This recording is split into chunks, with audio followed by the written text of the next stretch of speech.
Good evening, folks. Welcome to another episode of Boxing Rampage, episode 32. I'm your host, JC, accompanied by Flaco right here. And in today's episode, we'll be discussing the fights coming up next week. A lot to talk about. Well, not really just a lot to talk about, but there's not really enough to go deep into. So where I'd like to start out is pretty much the fight coming up on July 2nd between Manny Pacquiao and Jeff Horn. It'll be at the Suncorp Stadium in Brisbane, Australia. Obviously, Manny Pacquiao has a record of 56 and 3. Excuse me, 59 and 6, 3 knockouts, and then obviously Jeff Horn has 16 wins with no losses. Any thoughts on that? Obviously, it's going to be on ESPN. So hey, it's free. I'm with it. Free TV, no, got it. For me, it's a decent fight. I mean, if you bought Andre Berto versus Mayweather, you shouldn't be complaining about this fight.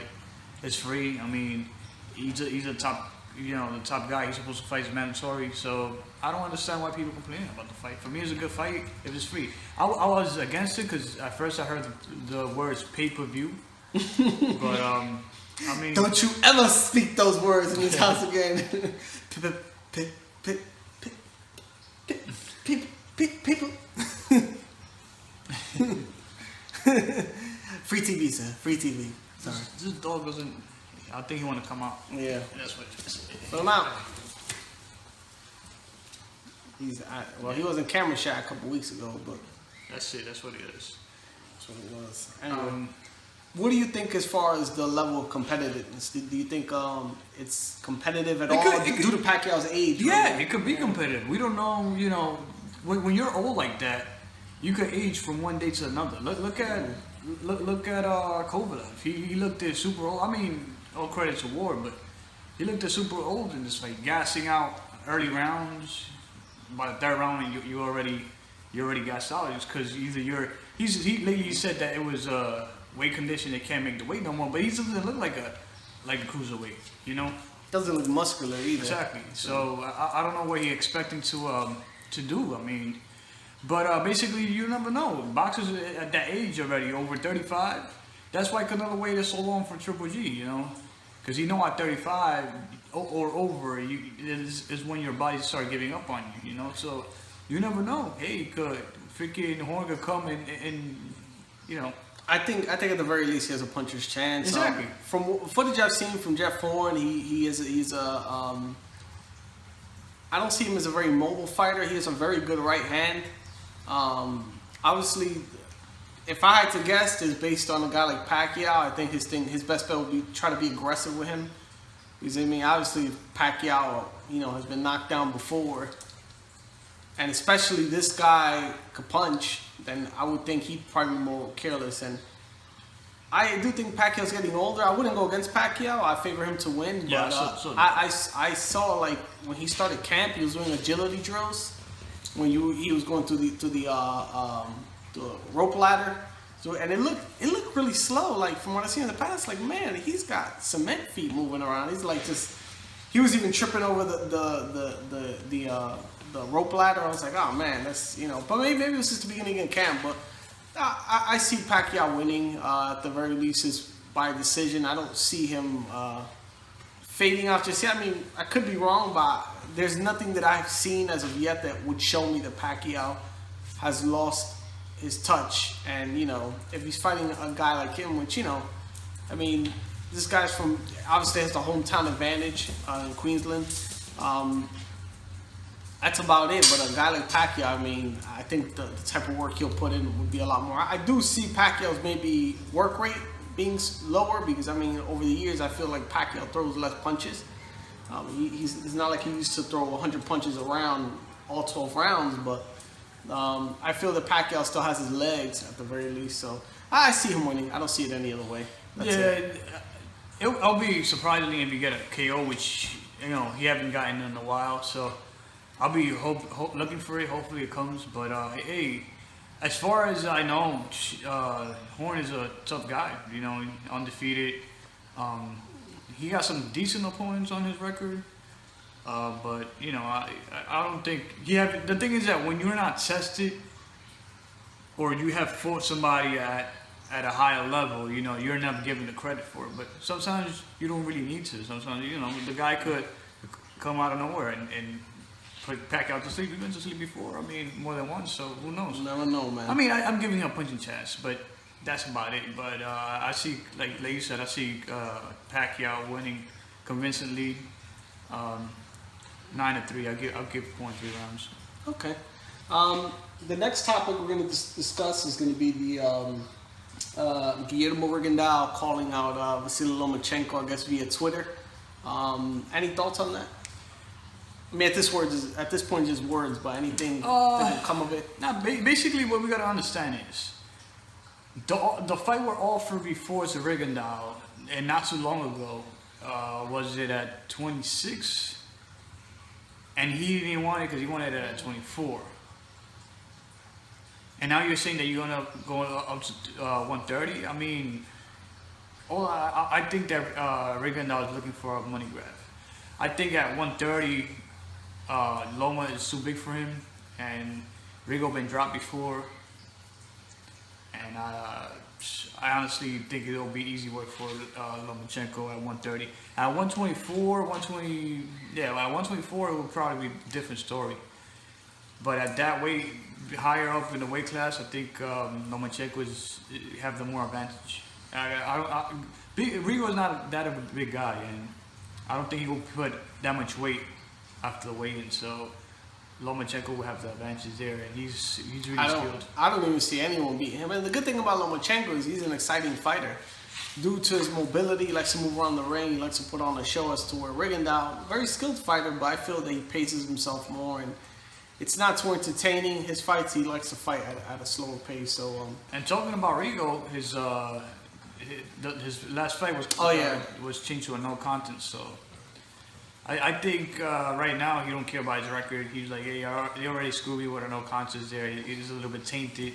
I mean, he's an older fighter. That's the other thing too. Yeah, I mean, if you're looking for the money, yeah. he only got. Think about it. He only got paid $125,000 for his last fight. He haven't been fighting that often, you know. He doesn't fight often. You're right. HBO they said that they didn't want him. Now that Top Rank is with ESPN, they'll probably put in the fight. And this is the thing about this fight. This fight is not a fight that will catch the casual eye's attention. Basically, this is a fight for us, the hardcore. It is. Because at its best, it's going to be a boring fight. Why? Because it's going to be too much skills in there, you know.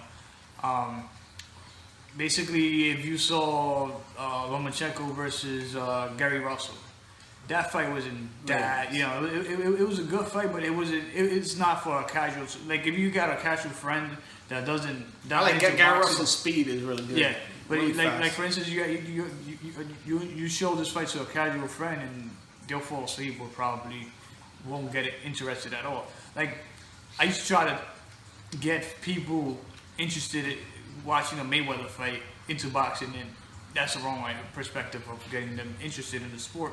You have to put them like a Tudo Gotti, a Corrales fight, Castillo fight, you know, something like that. Something with a lot of, you know, doesn't require further analysis other than just looking at it. Exactly. Like, yeah, the little subtle things is really what great technicians in the ring. Because when I became a boxing fan, I didn't appreciate none of this stuff. You know, now I watch it because I'm a die-hard boxing fan. Back in the days, I used to like the Duro Gotti's kind of fight. You know, where these guys would like try to chop their head off, or the big knockouts. You know.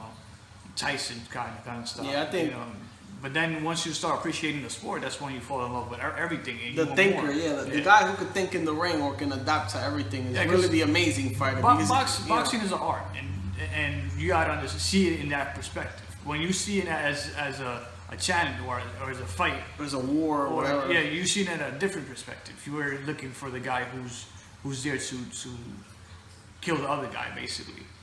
But when you see it as an art, you know, you appreciate everything. So for a casual fan would never appreciate even Rigondeaux. Even the variations of a jab, like, you know, varying speeds, you know, distance, range, using angles, things like that. So I mean, who knows, you know, the fact that it's being put out there is just one more thing to put out there in the what ifs, and who knows if it. That's how fights usually. That's how they test the waters to see if it generates interest by doing things like as far as Rigondeaux testing the waters, and obviously if enough people respond, they generate an interest. Obviously, the powers that be, the promoters say, you know what, maybe we can work this out. But that's pretty much it on that. So moving on, obviously as well, the Anthony Dirrell versus Uzcategui fight. Uzcategui, excuse me. 2 fight is has been ordered. They're gonna order a rematch. Order the rematch. Basically, yeah, it's a fight that ended in a controversy. I thought, for me, that the shot was landed in between the belt. It was a combination. That's what I saw. I didn't think it was like it was the end of a combination. Yeah, exactly. So I don't think it was an intentional. It was nothing purposely done. And there was nothing leading up to that moment, which made me feel like he had like a bad intention. So that's the other reason too. Yeah. So I mean, I think it's good.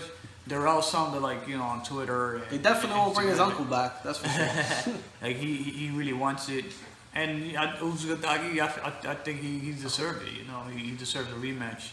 At least it should be a really good fight, and the way how I looked at the end when it got stopped. I think it was a pretty entertaining fight to the point where it got stopped. I got it with a taste in my mouth where I wanted it more. And pause. Facts. Definitely I want to see the rematch, and I think at this point it was like Uzcategui was signing him, and I think we're probably gonna end up in a knockout. I think he'll be the better man in the rematch.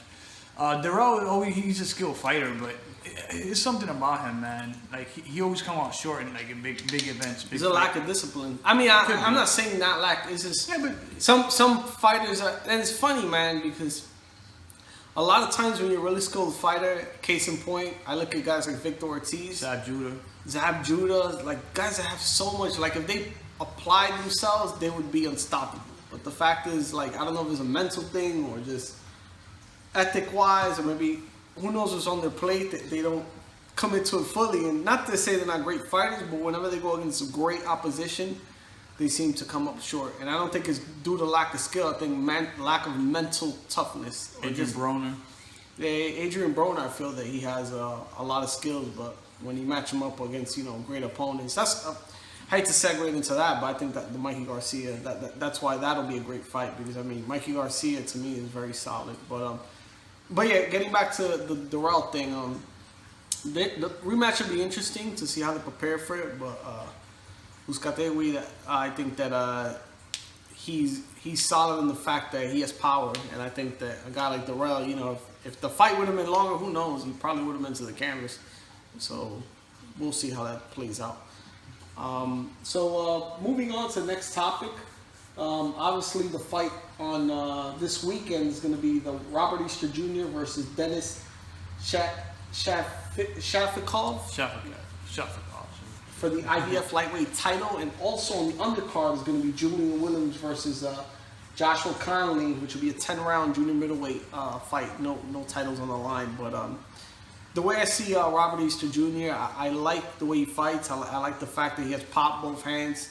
I still see him on as far as fighting better opposition, and as far as going up in the division, I see he has a bright future. But as far as this fight, I don't see him losing this either. I mean, he's just a person that's young right now, and from the fights I've seen from him, I see that he's really solid. I know him and Adrian Broner are really good friends, and all I've seen from him is he's very solid as far as a fighter, and I don't see any opponent in the near future that'll give him any problems. I don't know if you see it the same way. I think Shafikov, however you pronounce it. Let's just say Shafikov. Like Shafi and then Kov, like for Kovalev. Shafikov. Denis Shak. Well, let's say Denis, whatever. Denis. Denis is a tough opponent. I think he's gonna bring it. I think it's gonna be a tough fight. At least to the beginning. The thing about Easter is that he's a big guy for that division. I think he's 5'11". He's tall, man. Yeah, he's a tough kid for the division, and I believe that at that height, you usually are like He's rangy. yeah, you got at least a light. I mean, junior middleweight. It's a junior middle. Yeah, that's like the height for that's the height for the division. But and things like that worked into your favor. So that's why it's easier for him to get the victory. I think Kote gave was it Kote? Kome gave him a really good fight. He hurt him at a point, and stuff like that. Give you like that what if, But I agree. I think he'll win the decision. Maybe a late stoppage. I really doubt the stoppage. I'll go with a decision. He's a favorite, but I think Denis is gonna bring it, man. I think it's gonna be a really exciting fight, and I'm really hype about Julius Williams coming back. On the undercard. Yeah, the undercard. Which I always been a Julius Williams fan. I think that when we were talking earlier about guys that don't get prepared well, skilled fighters that don't get prepared well or are not as committed. We mentioned Adrian Broner, we mentioned Sab Judah, Victor Ortiz, Joan Guzman, guys that are gifted. I think Julius Williams falls in there. I think that if he would have been more committed, more active, and he ran into a train, a guy who's naturally bigger than him, and he could have sustained the power at the fight. I think and I said it after the fight that he was a guy that he was gonna come back, and I think he's gonna come back. The kid is skilled. He just fought a bigger guy, a guy that didn't belong in that division of Charlo. And he proved it. He moved up because he couldn't make the weight no more. He just ran into it's like when, I don't know if you guys are into racing, but I always like sport cars. I always like racing. I used to have Civics and other cars. It was a Honda head. Yeah, I was a Honda head, and then I moved on to Nissan and BMs and et cetera, et cetera. I threw away a lot of money in cars.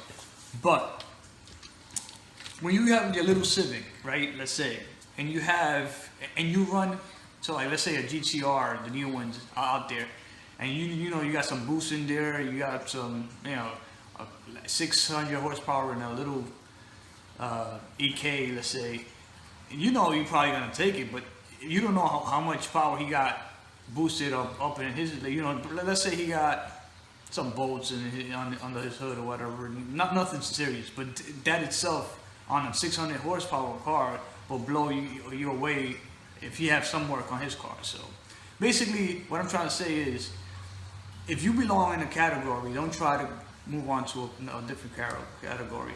And I think that basically he fell into the trap because this guy that belonged in a different weight class, and I don't know if I'm confusing you, but he just belonged, I think Charlo belonged in a different weight class, and he ran into Williams, where Williams is a natural 154 pounder. So if it makes sense, he lured him in pretty much. Exactly.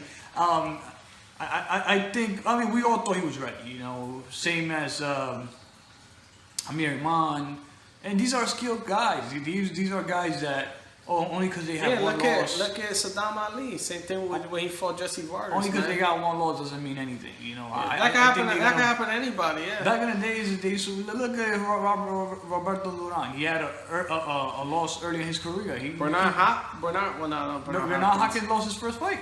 His first fight as a pro, he lost it. It was I think it was, he lost the first fight. Stuff like that, man.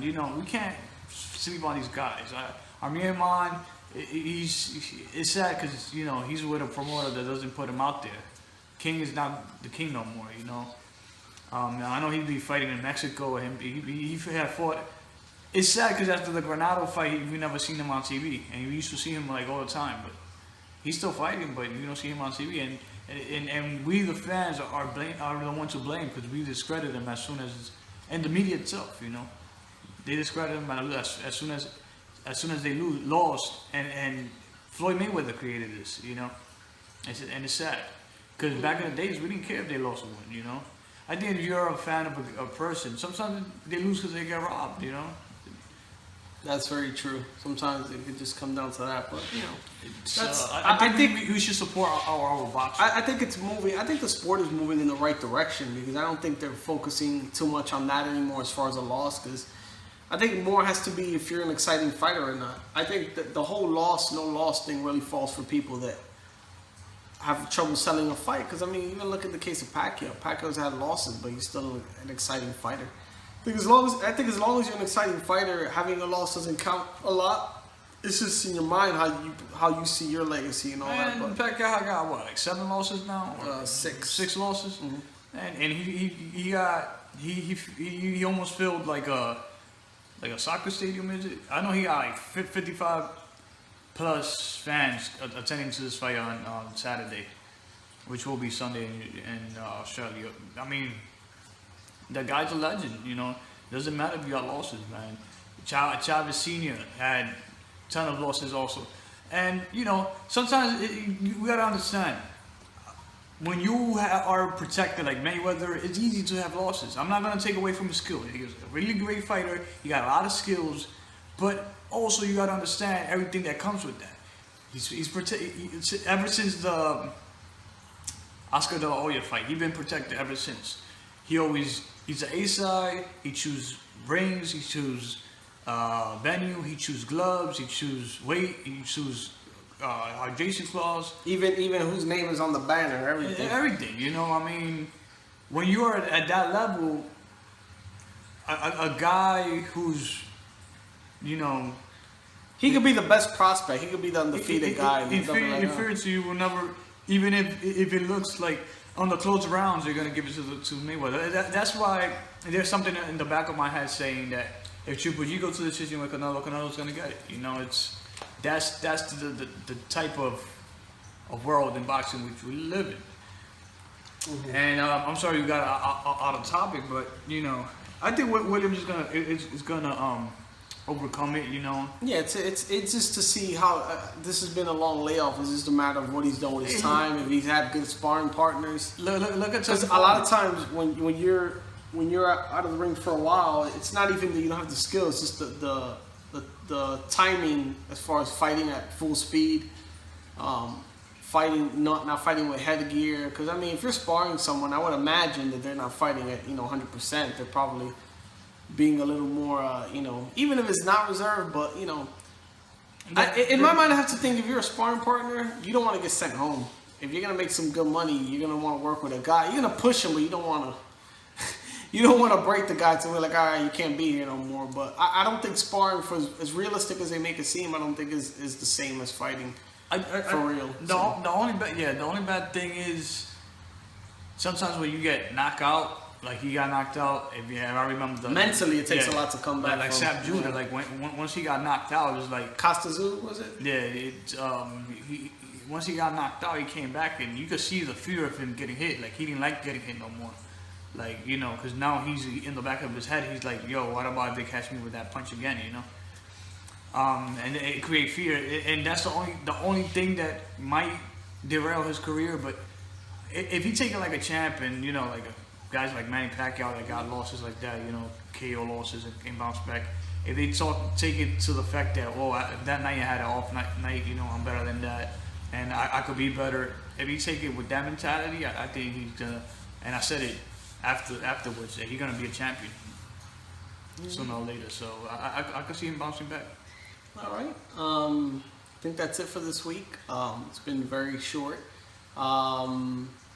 Anything else you wanna? No, I mean, let's enjoy these two events we got. I mean, don't hate on the whole Pacquiao Horn fight. It's gonna be interesting.